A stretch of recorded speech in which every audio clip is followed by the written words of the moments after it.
ఐబొమ్మ కేసులో 5 రోజుల కస్టడీలో భాగంగా తొలి రోజు రవిని పోలీసులు విచారించారు. ఈ కస్టడీలో కీలక విషయాలు రాబట్టారు. ఐబొమ్మ రవి బ్యాంకు లావాదేవీలపై ప్రధానంగా ఆరా తీశారు సిసిఎస్ పోలీసులు. రవి నెట్వర్క్, ఇంటర్నెట్ సోర్స్ పై కూడా విచారించారు. రవిపై ఫారినర్ యాక్ట్ సెక్షన్ పోలీసులు జోడించారు. ఎన్ఆర్ఐ, క్రిప్టో కరెన్సీ, పలు వ్యాలెట్స్ తో పాటు దేశంలోని బ్యాంకు ఖాతాలపై ఆరా తీశారు. ఇక iBomma website, IP address server డేటాపై కూడా వివరాలు అడిగి తెలుసుకున్నారు. ఐబొమ్మ వెబ్సైట్ రన్ చేసేందుకు ఐపీ అడ్రస్లు ఎలా మార్చాడనేది విషయాలను కూపిలాగారు.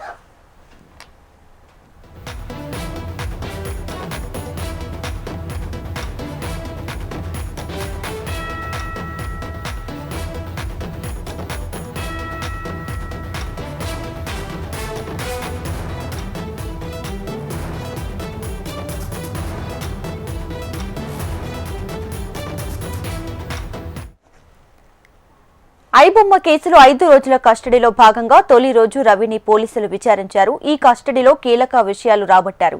ఐబొమ్మ రవి బ్యాంకు లావాదేవీలపై ప్రధానంగా ఆరా తీశారు సిసిఎస్ పోలీసులు. ఇక రవి నెట్వర్క్, ఇంటర్నెట్ సోర్స్ పై కూడా విచారించారు. రవిపై ఫారినర్స్ యాక్ట్ సెక్షన్ పోలీసులు జోడించారు. ఎన్ఆర్ఐ, క్రిప్టో కరెన్సీ, పలు వ్యాలెట్స్ తో పాటు దేశంలోని బ్యాంకు ఖాతాలపై ఆరా తీశారు.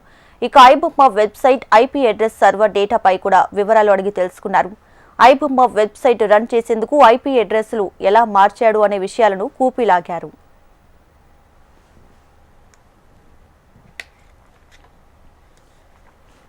ఐబొమ్మ 1 నుంచి మూవీ రూల్స్ వెబ్సైట్ కి రీడైరెక్ట్ కావడంపై కూడా పోలీసులు ఆరా తీశారు. హార్డ్ డిస్క్లకు పాస్వర్డ్లు ఉండటంతో రవి ద్వారా వాటిని ఓపెన్ చేయించి ఎథికల్ హ్యాకర్స్ సహాయంతో అనాలిసిస్ చేస్తున్నారు. నెదర్లాండ్స్ లో రవి హోమ్ సర్వర్ల డేటాపై కూడా కీలక ప్రశ్నలు అడిగినట్లు తెలుస్తోంది. ఇమ్మడి రవి వాడిన మొబైల్స్ పై వివరాలు సేకరించారు పోలీసులు.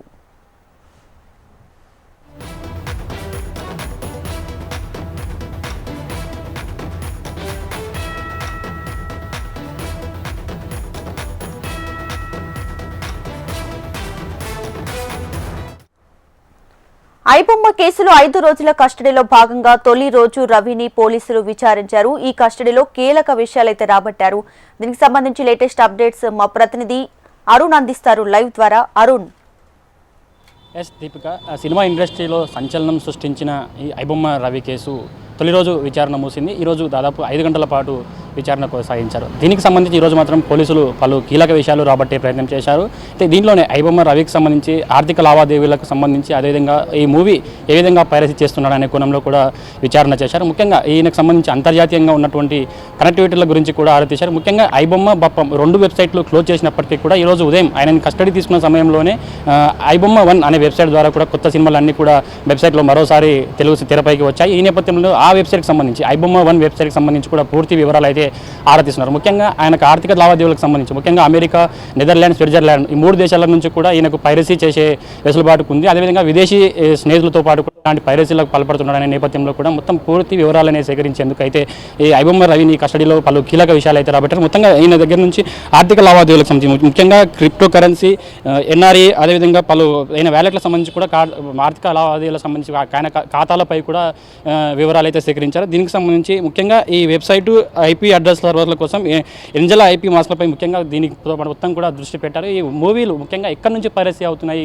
అయితే ఈ రోజు ఉదయం ఈయన కస్టడీ తీసుకున్న సమయంలోనే ఐబొమ్మ 1 వెబ్సైట్ నుంచి కూడా కొత్త సినిమాలు రావడంతో దానిపైన ప్రత్యేకంగా దృష్టి పెట్టారు. అయితే ఇప్పటికే బప్పము, ఐబొమ్మ 2 టీవీలకు సంబంధించి 17 సర్వర్లను షట్ డౌన్ చేసినప్పటికీ కూడా మరోసారి కొత్తగా అయితే దీనికి సంబంధించి ఐబొమ్మ, బప్పం వెబ్సైట్లతో పాటు 65 మిర్రర్ వెబ్సైట్లు కూడా అందుబాటులో ఉన్నాయి. ఈ నేపథ్యంలో దాదాపు 17 వెబ్సైట్లను అయితే పూర్తిగా క్లోజ్ చేసినప్పటికీ కూడా మరో వెబ్సైట్ అందుబాటులోకి రావడంతో ఈ కొత్త మూవీలన్నీ కూడా తెరపైకి రావడంతో కూడా పోలీసులు పూర్తిగా లోతుగా విచారణ అయితే చేస్తున్నారు. ముఖ్యంగా ఈయనకు సంబంధించి విదేశీయకు సంబంధించిన ఫ్రెండ్ నిఖిల్తో పాటు మరికొందరి డేటాను అయితే సేకరిస్తున్నారు. అయితే ఈరోజు తొలి రోజు మొత్తం కూడా పూర్తి వివరాలు అయితే సేకరించలేదు. మొత్తం దాదాపు 5 గంటల పాటు విచారణ చేశారు పోలీసులు. దీనికి సంబంధించి ఆయన యొక్క ఆర్థిక లావాదేవీలు, అదేవిధంగా పైరసీకి సంబంధించి పూర్తి వివరాలు అయితే రాబట్టే ప్రయత్నం చేశారు.